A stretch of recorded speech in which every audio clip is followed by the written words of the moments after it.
Hi friends, मैं धर्मेंद्र अपने YouTube channel amazing पाठशाला में आपका पुनः स्वागत करता हूं। दोस्तों, आज की वीडियो में मैं आप लोगों के लिए बाल विकास एवं शिक्षा शास्त्र से संबंधित इसके तीसरे प्रैक्टिस सेट को लेकर आया हूं। दोस्तों, यदि आपने इस प्रैक्टिस सेट से पहले दोनों पार्ट्स को नहीं देखा है तो आप मेरे चैनल के प्लेलिस्ट में जाके वीडियो को देख सकते हैं। दोस्तों, इसमें शामिल सभी प्रश्न बहुत ही महत्वपूर्ण हैं जो परीक्षाओं में पूछे गए हैं और आगे भी पूछे जाने की पूरी संभावना है। तो आइए दोस्तों, आज की वीडियो इस सीरीज को स्टार्ट करते हैं। तो दोस्तों, आज का हमारा पहला प्रश्न है, निम्नलिखित में से कौन सा समूह अशाब्दिक बुद्धि परीक्षण है। जी हाँ दोस्तों, आपको बताना है कि दिए गए विकल्प में से वह कौन सा बुद्धि परीक्षण है जो अशाब्दिक बुद्धि परीक्षण के अंतर्गत आता है। तो दोस्तों, इसके लिए आपके पास विकल्प हैं आर्मी बीटा टेस्ट, एस चलोटा बुद्धि परीक्षण, MC जोशी का बुद्धि परीक्षण या फिर भाटिया बैटरी बुद्धि परीक्षण। तो बताइए दोस्तों, निम्नलिखित में से कौन सा समूह अशाब्दिक बुद्धि परीक्षण है। तो दोस्तों, आप लोगों ने उत्तर दे दिया होगा, मुझे ऐसे आप लोगों से उम्मीद है। तो दोस्तों, इसमें से आपका सही उत्तर हो जाएगा ऑप्शन ए, अर्थात आर्मी बीटा टेस्ट। जी हाँ दोस्तों, आर्मी बीटा टेस्ट अशाब्दिक बुद्धि परीक्षण है। तो दोस्तों, मुख्यतः जो बुद्धि परीक्षण होता है वह दो टाइप का होता है, एक अशाब्दिक और दूसरा शाब्दिक। तो दोस्तों, जो अशाब्दिक होता है वह निरक्षर लोगों के लिए होता है। अगला प्रश्न देखते हैं दोस्तों आज का, जो कि है, निम्नलिखित में से रचनावादी अधिगम का उदाहरण नहीं है। जी हाँ दोस्तों, आपको बताना है कि दिए गए विकल्प में से रचनावादी अधिगम का उदाहरण कौन सा नहीं है। तो दोस्तों, इसके लिए आपके पास चार विकल्प है, प्रयोगधर्मिता, क्षेत्र भ्रमण, कक्षा कक्ष वार्ता या फिर पाठ्य पुस्तक अध्ययन। तो बताइए दोस्तों, क्वेश्चन 2 का सही उत्तर। तो दोस्तों, क्वेश्चन नंबर 2 का सही उत्तर होगा दोस्तों आपका ऑप्शन डी, अर्थात पाठ्य पुस्तक अध्ययन। जी हाँ दोस्तों, पाठ्य पुस्तक अध्ययन के अलावा प्रयोगधर्मिता, क्षेत्र भ्रमण, कक्षा कक्ष वार्ता ये रचनावादी अधिगम के उदाहरण हैं, जबकि पाठ्य पुस्तक अध्ययन ये रचनावादी अधिगम के उदाहरण नहीं है। अगला प्रश्न देखते हैं दोस्तों आज के सीरीज का, क्वेश्चन नंबर 3, दृश्य श्रव्य सामग्री के संबंध में कौन सा कथन सही है। जी हाँ दोस्तों, आप बताइए दृश्य श्रव्य सामग्री के संबंध में कौन सा कथन सही है। तो दोस्तों, इसके लिए आपके पास चार विकल्प है। ऑप्शन ए, अवबोध में सुविधा प्रदान करती है, अधिगमकर्ता की धारणा शक्ति को बढ़ाती है, अधिगमकर्ता की प्रत्यक्षीकरण को विकसित करने में सहायता करती है या फिर उपर्युक्त सभी। तो बताइए दोस्तों, क्वेश्चन नंबर 3 का सही उत्तर। तो दोस्तों, आप लोगों ने उत्तर दे दिया होगा। तो दोस्तों, क्वेश्चन नंबर 3 का सही उत्तर होगा आपका ऑप्शन डी, अर्थात उपर्युक्त सभी। जी हाँ दोस्तों, जो उपर्युक्त तीनों विकल्प दिए गए हैं वह दृश्य श्रव्य सामग्री के संबंध में बिल्कुल सही है। अगला प्रश्न देखते हैं दोस्तों, क्वेश्चन नंबर 4, शैक्षणिक पर्यावरण में किसी विद्यार्थी अथवा किसी व्यक्ति के व्यवहार के अध्ययन को ही शिक्षा मनोविज्ञान कहते हैं। उक्त कथन किसका है। जी हाँ दोस्तों, बहुत ही महत्वपूर्ण प्रश्न है। तो बताइए क्वेश्चन नंबर 4 का सही उत्तर। तो दोस्तों, क्वेश्चन नंबर 4 का सही उत्तर होगा आपका ऑप्शन बी, अर्थात भाटिया का। जी हाँ दोस्तों, उपर्युक्त जो कथन है, शैक्षणिक पर्यावरण में किसी विद्यार्थी अथवा किसी व्यक्ति के व्यवहार के अध्ययन को ही शिक्षा मनोविज्ञान कहते हैं, तो यह कथन भाटिया। क्वेश्चन नंबर 5 देखते हैं दोस्तों, द ईगो एंड द ईड पुस्तक के लेखक कौन है। जी हाँ दोस्तों, आपको बताना है द ईगो एंड द ईड के लेखक कौन है। तो दोस्तों, इसके लिए आपके पास चार विकल्प हैं, JB वाटसन, पावलोव महोदय, सिगमंड फ्रायड या फिर एडवर्ड थॉर्नडाइक। तो दोस्तों, आप लोगों ने उत्तर दे दिया होगा। दोस्तों, क्वेश्चन नंबर 5 का सही उत्तर होगा आपका ऑप्शन डी, अर्थात सिगमंड फ्रायड। जी हाँ दोस्तों, द ईगो एंड द ईड पुस्तक के रचनाकार सिगमंड फ्रायड हैं। तो दोस्तों, सिगमंड फ्रायड ने बालक की अवस्थाओं को 3 भागों में बांटा था, तो इदम, अहम एवं परम अहम। जी हाँ दोस्तों, इदम, अहम एवं परम अहम 3 भागों में इन्होंने डिवाइड किया था बालक की अवस्थाओं को। आगे देखते हैं दोस्तों, क्वेश्चन नंबर आपका 6 है, जो कि एक अभिभावक आपसे विद्यालय में मिलने के लिए कभी नहीं आता है, तो आप क्या करेंगे। जी हाँ दोस्तों, आप बताइए एक अभिभावक आपसे विद्यालय में मिलने के लिए नहीं आता है तो आप क्या करेंगे। तो दोस्तों इसके लिए आपके पास 4 विकल्प हैं। ऑप्शन ए है बच्चे की उपेक्षा करेंगे, अभिभावक को पत्र लिखेंगे, बच्चे को दंड देना शुरू करेंगे या आप स्वयं उनसे मिलने जाएंगे। तो दोस्तों इसका सही उत्तर होगा आपका ऑप्शन डी, अर्थात आप स्वयं उनसे मिलने जाएंगे। अगला प्रश्न देखते हैं दोस्तों, क्वेश्चन नंबर 7। शिक्षा के किंडरगार्टन पद्धति का प्रतिपादन किसने किया है। जी हाँ दोस्तों, आपको बताना है शिक्षा के किंडरगार्टन पद्धति का प्रतिपादन किसने किया। तो दोस्तों इसके लिए आपके पास 4 विकल्प हैं। टीपी नन ने, स्पेंसर ने, फ्रॉबेल ने या फिर मॉन्टेसरी ने। तो दोस्तों आप लोगों ने सही उत्तर दे दिया होगा। तो दोस्तों शिक्षा किंडरगार्टन पद्धति का प्रतिपादन फ्रॉबेल महंदो ने किया था, इस वजह से आपका ऑप्शन सी सही होगा।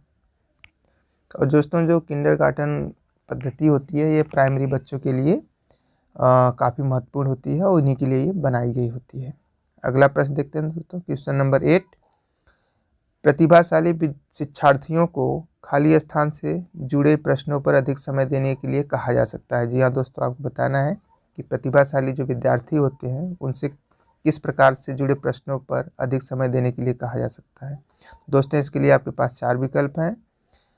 स्मरण से संबंधित, समझ से, सृजन संबंधित या फिर विश्लेषण से। बताइए दोस्तों। तो दोस्तों क्वेश्चन नंबर 8 का सही उत्तर होगा आपका सृजन। जी हाँ दोस्तों, जो प्रतिभाशाली शिक्षार्थी होते हैं उनको सृजन से जुड़े प्रश्नों पर अधिक समय देने के लिए कहा जा सकता है। क्वेश्चन नंबर 9 देखते हैं दोस्तों, शैक्षिक मनोविज्ञान का मुख्य उद्देश्य है। जी हाँ दोस्तों, आपको बताना है शैक्षिक मनोविज्ञान का मुख्य उद्देश्य क्या है। तो दोस्तों इसके लिए आपके पास 4 विकल्प है।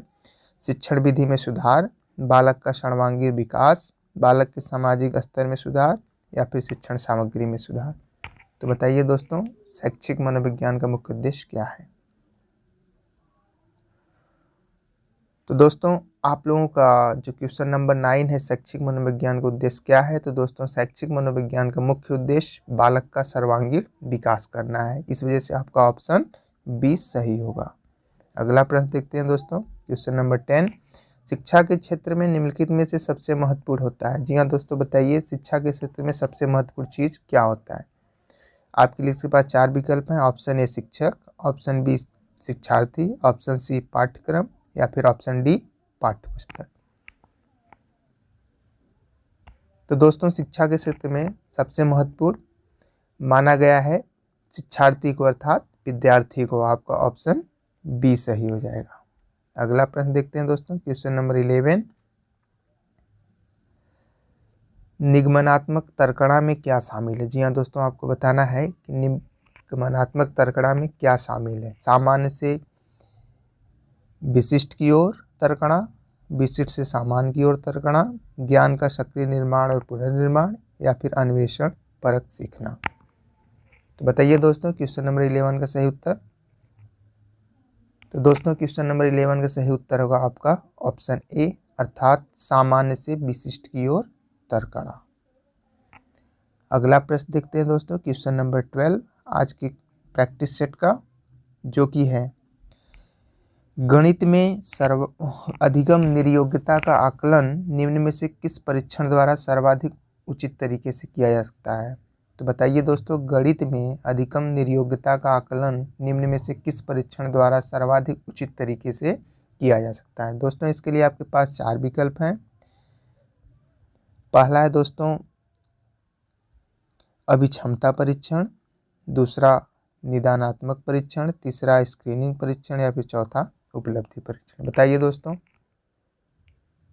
तो दोस्तों आप लोगों ने उत्तर दे दिया होगा। तो दोस्तों क्वेश्चन नंबर 12 का सही उत्तर होगा आपका ऑप्शन बी, अर्थात निदानात्मक परीक्षण।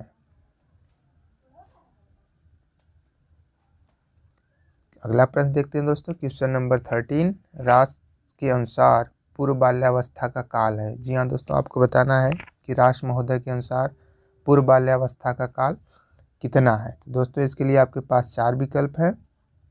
पहला 2 से 5 वर्ष, दूसरा 4 से 8 वर्ष, तीसरा 2 से 6 वर्ष या फिर चौथा 3 से 6 वर्ष। तो बताइए दोस्तों, रास महोदय के अनुसार पूर्व बाल्यावस्था का काल कितना होता है?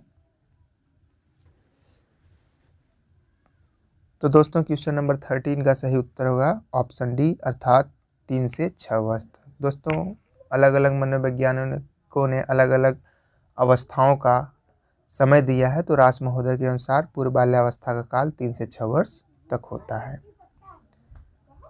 अगला प्रश्न दोस्तों क्वेश्चन नंबर 14, 5 वर्ष की अवस्था शरीर तथा मस्तिष्क के लिए बड़ी ग्रहणशील होती है, कथन है। जी हाँ दोस्तों, बहुत ही इम्पोर्टेंट प्रश्न है और आपको बताना है कि 5 वर्ष की अवस्था शरीर तथा मस्तिष्क के लिए बड़ी ग्रहणशील होती है।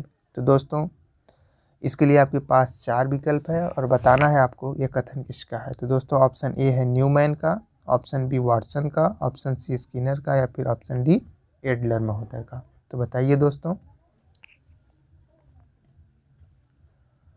तो दोस्तों आप लोगों ने उत्तर दे दिया होगा। तो दोस्तों उपरयुक्त जो कथन है 5 वर्ष की अवस्था शरीर तथा मस्तिष्क के लिए बड़ी ग्रहणशील होती है, तो दोस्तों यह कथन न्यूमैन महोदय का है, अर्थात आपका ऑप्शन ये सही होगा।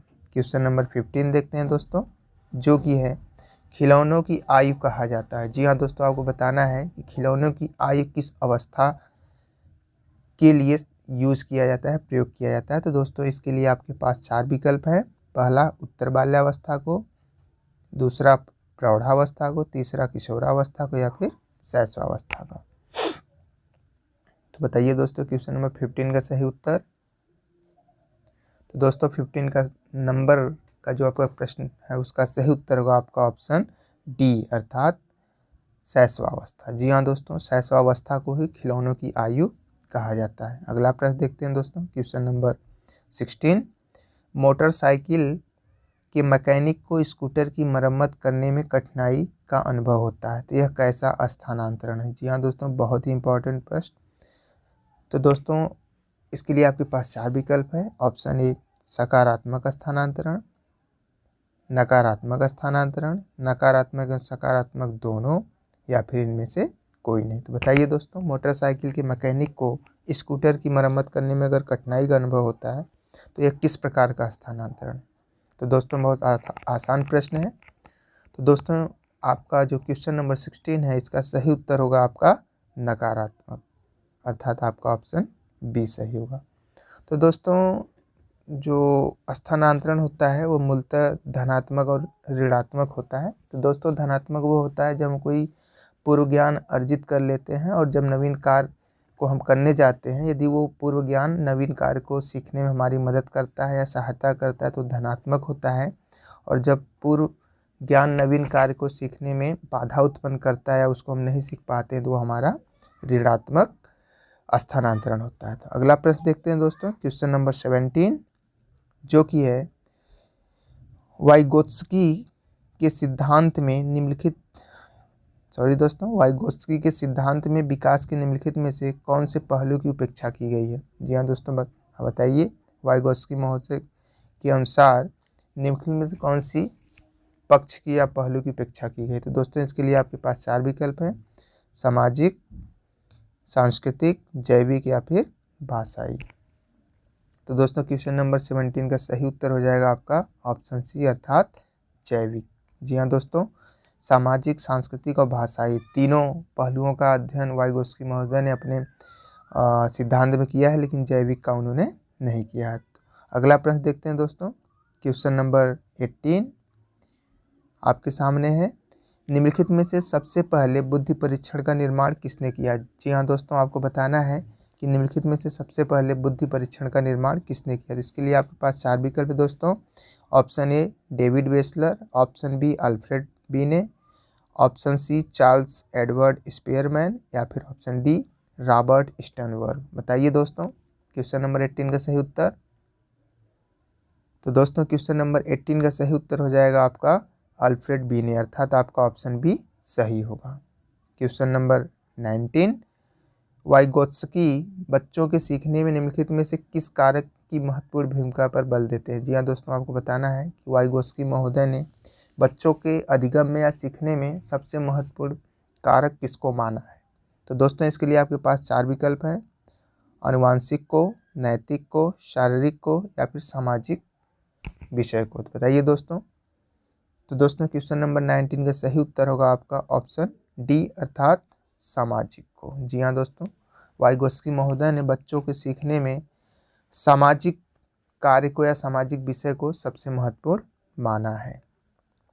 तो दोस्तों क्वेश्चन नंबर अगला देखते हैं, जो कि है एक बच्चा जो खाली स्थान से ग्रस्त है वह शा और वाज, न्यूक्लियर और अनक्लियर में अंतर नहीं कर सकता। जी हाँ दोस्तों, आपको बताना है तो वह बच्चा किस विकार से पीड़ित है, इसको आपको सही बताना है। तो दोस्तों इसके लिए आपके पास 4 विकल्प हैं, डिसकैल्कुलिया से, शब्द जम्बलिंग विकार से, डिसलेक्सिया से या फिर अफज्या से। तो बताइए दोस्तों क्वेश्चन नंबर 20 का सही उत्तर। तो दोस्तों क्वेश्चन नंबर 20 का जो सही उत्तर होगा आपका ऑप्शन सी अर्थात डिसलेक्सिया से। जी हाँ दोस्तों, डिसलेक्सिया में पठन विकार से जो संबंधित होता है तो उसमें डिसलेक्सिया का अध्ययन किया जाता है। तो दोस्तों आगे चलते हैं, क्वेश्चन नंबर 21, जो कि है निम्नलिखित में से कौन सूक्ष्म गतिक कौशल का उदाहरण।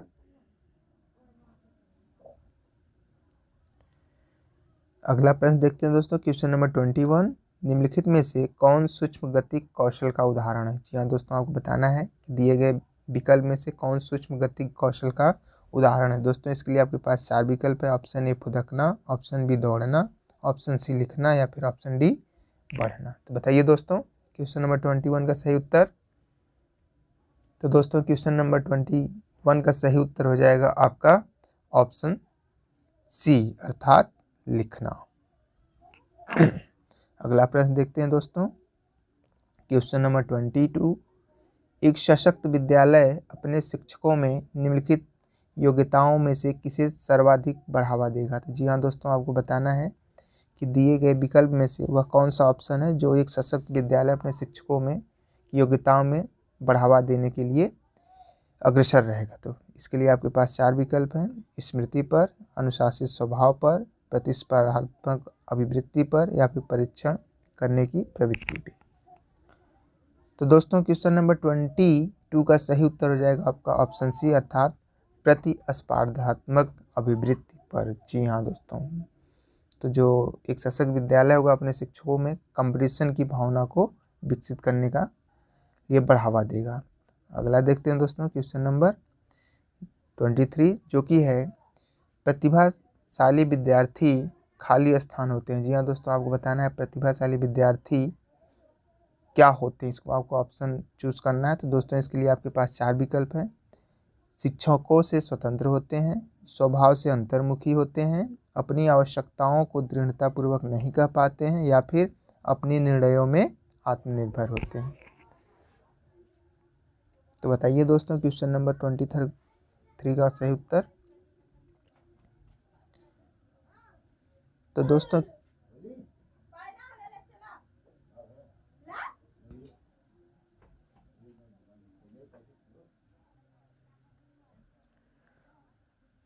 क्वेश्चन नंबर 23 का सही उत्तर होगा आपका ऑप्शन डी अर्थात अपने निर्णयों में आत्मनिर्भर होते हैं। जी हाँ दोस्तों, जो प्रतिभाशाली विद्यार्थी होते हैं वह अपने निर्णयों में आत्मनिर्भर होते हैं अर्थात वे स्वयं फैसले लेते हैं। अगला प्रश्न देखते हैं दोस्तों, क्वेश्चन नंबर 24, उत्तेजना व्यक्ति को सहायता प्रदान करती है। जी हाँ दोस्तों, आपको बताना है कि उत्तेजना व्यक्ति को क्या चीज़ प्राप्त करने में सहायता करती है, हेल्प करती है। तो दोस्तों इसके लिए आपके पास 4 विकल्प हैं, उद्देश्य प्राप्ति में, संप्रत्यय निर्माण में, तनाव में या फिर पुनर्बलन में। बताइए दोस्तों क्वेश्चन नंबर 24 का सही उत्तर। तो दोस्तों आप लोगों ने उत्तर दे दिया होगा, मुझे ऐसे आप लोगों से उम्मीद है। तो दोस्तों क्वेश्चन नंबर 24 का सही उत्तर होगा उत्तेजना व्यक्ति को उद्देश्य प्राप्त करने में सहायक होती है अर्थात आपका ऑप्शन ए सही होगा। अगला प्रश्न देखते हैं दोस्तों, क्वेश्चन नंबर 25, प्रयासों के आधार पर अधिगम की मात्रा में समान रूप से वृद्धि होती है। जी हाँ दोस्तों, प्रयासों के आधार पर अधिगम की मात्रा में समान रूप से वृद्धि होती है। तो इसके लिए आपके पास 4 विकल्प है, उन्नतोदर वक्र, नतोदर वक्र, रेखी त्वरण वक्र या फिर अधिगम पठार। तो दोस्तों आप लोगों ने उत्तर दे दिया होगा। दोस्तों क्वेश्चन नंबर 25 का सही उत्तर होगा आपका ऑप्शन सी अर्थात रेखी त्वरण वक्र। आगे देखते हैं दोस्तों क्वेश्चन नंबर 26। अच्छा अधिगम निर्भर करता है। जी हाँ दोस्तों, आपको बताना है कि अच्छा अधिगम किस बात पर निर्भर करता है। इसके लिए आपके पास 4 विकल्प हैं। शिक्षक पर, छात्रों की सक्रिय रुचि पर, उपयुक्त शिक्षण विधियों एवं सामग्री के उपयोग पर, या फिर उपर्युक्त सभी। तो बताइए दोस्तों क्वेश्चन नंबर 26 का सही उत्तर। तो दोस्तों आपने उत्तर दे दिया होगा। तो दोस्तों एक अच्छा जो अधिगम होता है सॉरी दोस्तों, वह शिक्षा पर, छात्रों की सक्रिय रुचि पर, उपयुक्त शिक्षण विधियों एवं सहायक सामग्री के उपयोग पर निर्भर होता है, अर्थात आपका ऑप्शन डी सही होगा, अर्थात उपर्युक्त सभी। क्वेश्चन नंबर 27 देखते हैं दोस्तों, जो कि है निम्न में से किस मनोवैज्ञानिक का कथन है कि संपूर्ण व्यक्तियों को उनके व्यक्तित्व के आधार पर 2 में से एक श्रेणी अंतर्मुखी अथवा बहिर्मुखी में रख सकते हैं। तो दोस्तों बताना है कि उपर्युक्त कथन किस मनोवैज्ञानिक का है। तो दोस्तों इसके लिए आपके पास 4 विकल्प हैं। गोल्डन महोदय का, युंग महोदय का, स्किनर का, या फिर जॉन डीवी का। तो बताइए दोस्तों। तो दोस्तों क्वेश्चन नंबर 27 का आपका सही उत्तर हो जाएगा ऑप्शन बी अर्थात युंग महोदय का। अगला प्रश्न देखते हैं दोस्तों क्वेश्चन नंबर 28, जो कि है एक क्रिकेट खिलाड़ी अपनी गेंदबाजी के कौशल को विकसित कर लेता है पर वह बल्लेबाजी के कौशल को प्रभावित नहीं करता है, तो इसे कहते हैं। तो दोस्तों बताइए क्या कहते हैं। तो इसके लिए आपके पास 4 विकल्प है। विधेयात्मक प्रशिक्षण अंतरण, निषेधात्मक प्रशिक्षण अंतरण, शून्य प्रशिक्षण अंतरण, या फिर चौथा इनमें से कोई नहीं। तो बताइए दोस्तों क्वेश्चन नंबर 28 का सही उत्तर। तो दोस्तों आप लोगों ने उत्तर दे दिया होगा। तो दोस्तों क्वेश्चन नंबर 28 का सही उत्तर हो जाएगा आपका ऑप्शन सी अर्थात शून्य प्रशिक्षण अंतरण। अगला प्रश्न देखते हैं दोस्तों क्वेश्चन नंबर 29, जो कि है निम्नलिखित में से कौन सा सुमेलित नहीं है। जी हाँ दोस्तों, आपको बताना है कि दिए गए विकल्प में से कौन सुमेलित नहीं है। तो इसके लिए आपके पास 4 विकल्प है दोस्तों। पहला संरचनावाद जर्मनी से, मानवतावाद अमेरिका से, मनोविश्लेषणवाद जर्मनी से, या फिर व्यवहारवाद अमेरिका से संबंधित। तो बताइए दोस्तों। तो दोस्तों आप लोगों ने उत्तर दे दिया होगा। तो दोस्तों इसमें आपका ऑप्शन सी अर्थात मनोविश्लेषणवाद जर्मनी से ये आपका सुमेलित नहीं है। जबकि दोस्तों ये जो मनोविश्लेषणवाद यह जो कि ऑस्ट्रिया के जो वैज्ञानिक सिगमंड फ्रायड थे उससे संबंधित है। इस वजह से आपका ये ऑप्शन सी बिल्कुल सही होगा, अर्थात ये सुमेलित नहीं है और शेष तीनों सुमेलित हैं। तो अगला प्रश्न देखते हैं दोस्तों आज की क्वेश्चन सीरीज का आखिरी प्रश्न, जो कि एक प्रभावी शिक्षक वह है जो कर सकता है। जी हाँ दोस्तों, आपको बताना है एक प्रभावी शिक्षक वह होता है जो कर सकता है। इसके लिए आपके पास 4 विकल्प है दोस्तों। कक्षा पर नियंत्रण, कम समय में अधिक सूचना देना, विद्यार्थियों को सीखने के लिए प्रेरित करना, या दत्त कार्य को ध्यानपूर्वक जांचना। तो बताइए दोस्तों क्वेश्चन नंबर 30 का सही उत्तर। तो दोस्तों आप लोगों ने उत्तर दे दिया होगा। तो दोस्तों क्वेश्चन नंबर 30 का जो सही उत्तर होगा, एक प्रभावी शिक्षक वही होता है जो विद्यार्थियों में को सीखने के लिए अभिप्रेरित करता है। जी हाँ दोस्तों। तो दोस्तों इस प्रकार से हमने कुल मिलाकर आज के इस प्रैक्टिस सेट तीसरे के समस्त 30 प्रश्नों का पूरा प्रैक्टिस किया है। तो दोस्तों आप अपना स्कोर ज़रूर बताएं। तो दोस्तों यदि आपको ये प्रैक्टिस सेट अच्छा लगा हो तो प्लीज़ वीडियो को लाइक करें, दोस्तों के साथ शेयर करें और चैनल को अवश्य सब्सक्राइब कर लें, ताकि जब भी मैं अगला वीडियो अपलोड करूं आपको नोटिफिकेशन सबसे पहले मिले। धन्यवाद दोस्तों, थैंक्स फॉर वॉचिंग।